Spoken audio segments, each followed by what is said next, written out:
The movie began when the Black Dragon led by Kano invaded the Wastelands. The citizens ran for their lives as some were crushed by a tractor, shot in the head, decapitated by a speed bike and their spines ripped out. It was a bloody scene as the Black Dragon pulled down the statue of Louis Kong. After the commotion was over, the surviving citizens were gathered by Shang Tsung as Kano arrived and ensured their survival if they pledged their loyalty to him. The people knelt before him and pledged their loyalty. We are recapping the Mortal Kombat legends, Snowblinds. The scene shifts to Kei, an old farmer who woke up from a terrible nightmare. He harvested some of the crops and was transporting them when Cable, Kira, and Cobra, top members of the Black Dragons, ambushed and harassed him asking where he got his crops. On noticing that he won't yield or fight, they took what they can and left him. The trio traced the crops to a small flourishing village in the Wastelands. They decided to have it all to themselves as they harassed a trader and collected and scattered his goods. Thinking no one can stop them, Kenshi, a martial art master, arrived looking for a fight. They attacked him one after the other, but they were defeated. In anger, they warned him that he had made a big mistake as they left the village. One of the trader told him that he did more good than harm, that they are going to return. So Kenshi decided to hang around awaiting their return.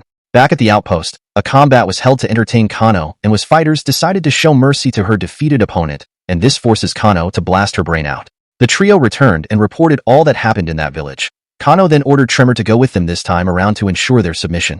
Kano also ordered Shang Tsung to follow them and report back to him. Kei packed his goods and rode to the village again to trade.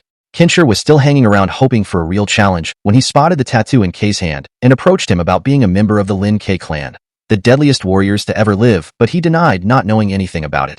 Kenshi tried to persuade Kei to train him, but he declined, stating that he wants to be left alone. Just then the trio arrived with Tremor.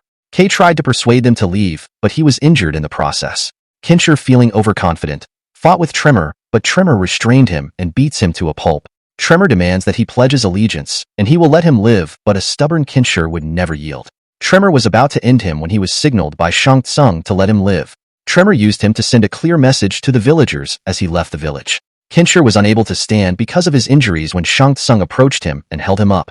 As he sat down, Shang Tsung told him of a way to get revenge on the Black Dragons. He told him of a sword with immense power by whoever wields it. Kenshi, eager to possess such power, followed Shang Tsung.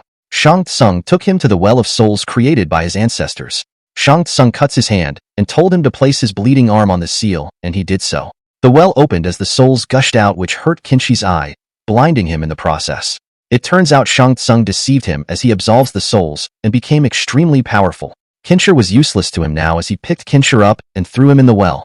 In the well, a voice whispered to him, and he followed the direction of the voice to a sword, and as he touched the sword, he could see partially as he managed to climb out of the well and found his way to the village. Kei found him collapsed and was shocked to see him blind.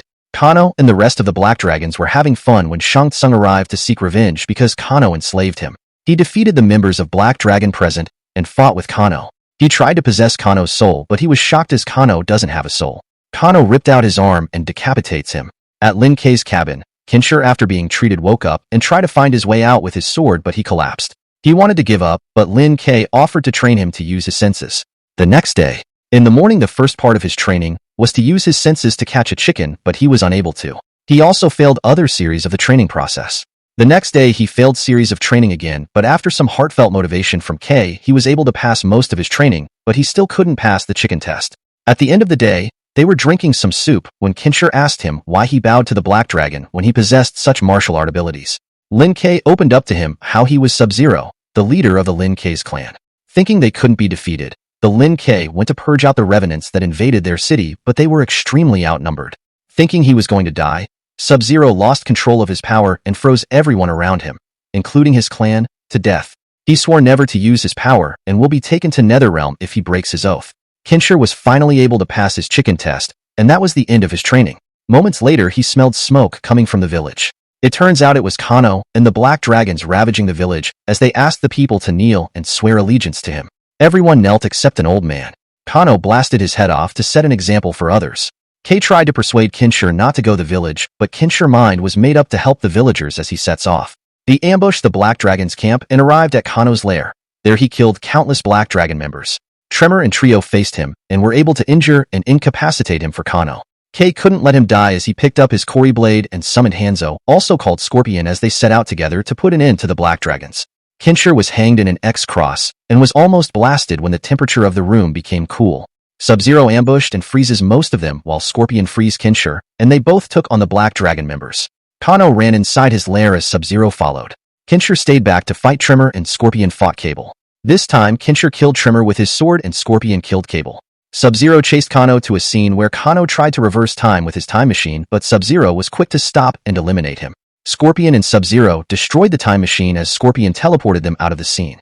Having used his powers and breaking his oath, Sub-Zero had to follow Scorpion to the Netherrealm, leaving Kenshi to protect Earth Realm from the Revenants. This brings us to the end of the movie. Subscribe to It's Mythical if you love animations and movies. Thanks for watching.